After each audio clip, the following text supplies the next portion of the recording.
São Paulo, 21 de agosto de 1989. Nome: Raul Santos Seixas. Sexo: masculino. Cor: branca. Idade: 44. Profissão: músico. Natural de Salvador, Bahia. Nome do pai: Raul Varela Seixas. Nome da mãe: Maria Eugênia Santos Seixas. Local do falecimento: Rua Frei Caneca, número 1100, apartamento 1003, Cerqueira César, São Paulo. Causa da morte: pancreatite crônica, hipoglicemia e parada cardiorrespiratória. Eu sei que determinada rua que eu já passei não tornará a ouvir o som dos meus passos. Tem uma revista que eu guardo há muitos anos e que nunca mais eu vou abrir. Cada vez que eu me despeço de uma pessoa, pode ser que essa pessoa esteja me vendo pela última vez. A morte surda caminha ao meu lado e eu não sei em que esquina ela vai me beijar. A Universidade Presbiteriana Mackenzie apresenta a lucidez de um maluco.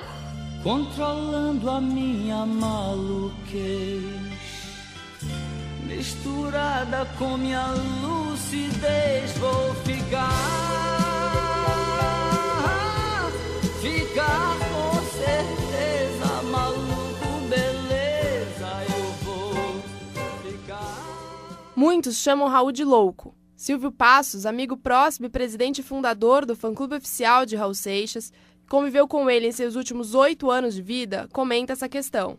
Com certeza o Raul era maluco. E é um filósofo que transformou, em vez de escrever livros de filosofia, ele resolveu, com pequenas músicas de 2, 3 minutos, condensar ideias ali que às vezes você precisa de um livro de 400 páginas para captar aquilo que o cara traduz em 4, 5 estrofes. Ele criou um personagem chamado Raul Seixas e ele tinha um domínio sobre esse personagem, né? É uma brincadeira do Raul para confundir as pessoas mesmo. Que quando você confunde as pessoas, o que acontece no ato da confusão? Você estimula a pessoa a pensar. Você não entrega de bandeja. Se a pessoa ficou meio confusa, ela vai pensar naquilo e vai ter um insight qualquer de repente. Mas como é isso? Raul era louco, gênio, o que afinal?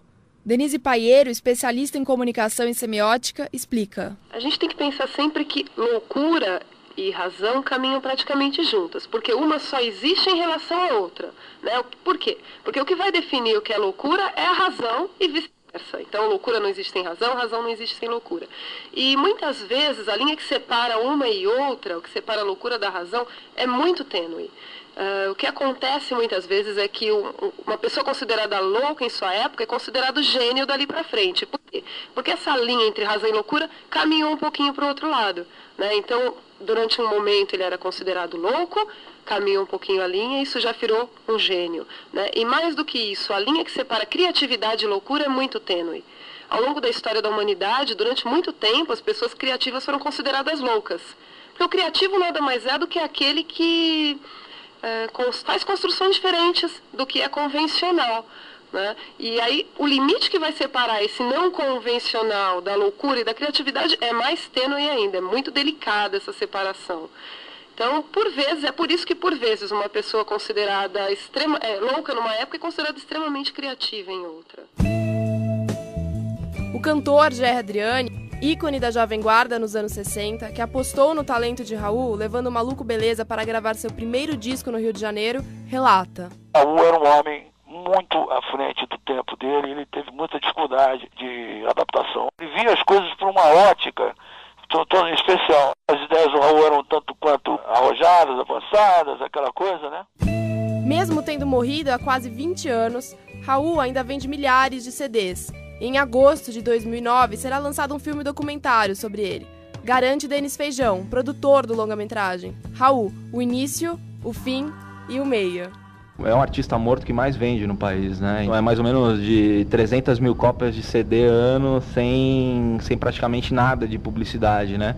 Isso prova que as letras, o que ele dizia, são atuais. Raul Seixas sempre falava que para realmente conhecê-lo, bastava ouvir suas músicas. Ele dizia que não fazia músicas de protesto. Será?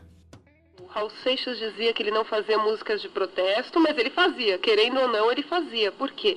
Porque o protesto é aquela exposição pública que vai contra a ordem vigente, e ele fazia isso, né, o tempo todo. E é claro que quando você tem alguém protestando contra uma ideia que você tem muito, muito forte, do que é verdade, você vai se opor. E ele batia de frente contra a política, contra a igreja, contra uma série de instituições e de ideias tidas como verdadeiras e, entre aspas, imexíveis pela sociedade, né? Então você tem alguém que vai fazer com que você olhe para aquilo que é o seu...